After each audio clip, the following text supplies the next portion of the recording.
Welcome back. It's nice to see you. You don't usually get nervous about these moves in chips because you've basically come on with me and said they're justified. Well, what has you nervous now? It's not even the move in the last couple of weeks. Remember, the reason for the move in the last couple of weeks is a couple of weeks ago, everybody was, things were just collapsing, right? So you've kind of bounced back from that. This is more a general kind of thing. If you just look at the valuations of the space, I mean, the stocks right now is 31 times forward earnings. It's like a 40 or 45% premium to the S&P. The overall stocks is at 10 plus year highs in terms of valuation. And frankly, we're still. It depends on the end market that you're in, but there are still big parts of the market, especially in the analog space, industrials and autos and everything else, that are still rolling over really hard. So earnings are still getting cut. And that becomes the question, are we at the trough in earnings or not? Everybody's been playing a lot of these stocks on that bottoming theme, which is fine. People love to buy the bottom in semis, but the question becomes if the recovery isn't quite as good as we thought. Now it's no longer a bottoming call. Now it's a recovery call that isn't quite passing muster, and that's not a great scenario when it comes to valuation. So I actually think I'm not nervous about everything. I just think you need to be selective about where you play in the space. That's all. I mean, your points are well taken. If you look at some of the moves here, for example, Broadcom up 5% today. Yeah, well, I mean, lots of things are up 5% today. It's not just Broadcom. I actually like Broadcom.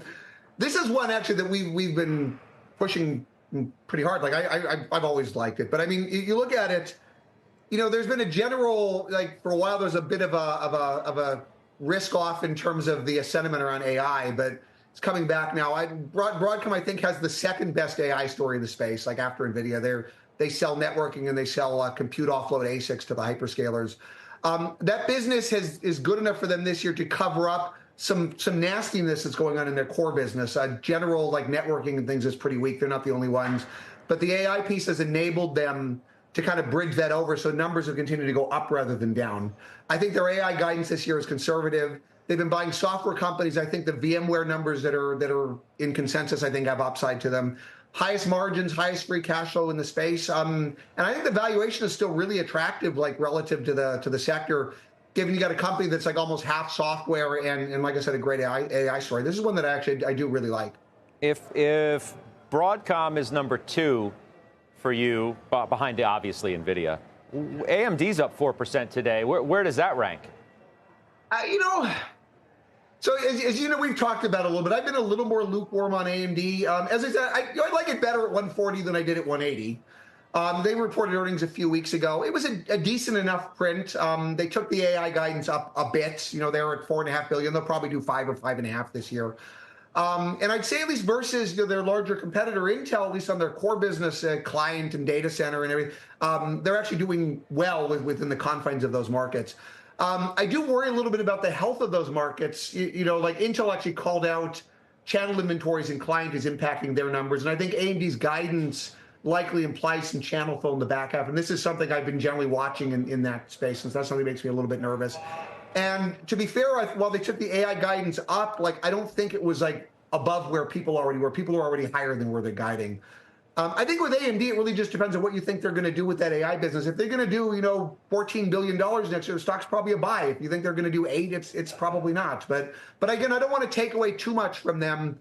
Even if they do 4 this year or 5 or 6, it was 0 a year ago. It's small relative to again, Nvidia and some others, but it was nothing a year ago. So that's still fairly impressive to ramp that up in the time frame that they've had.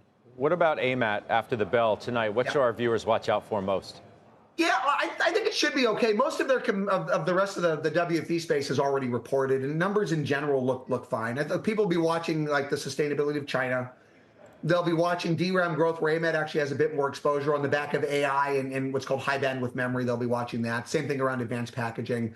I think people are wondering about Intel's CapEx cut and what that may mean. I actually do think that everybody that's reported so far already incorporated it.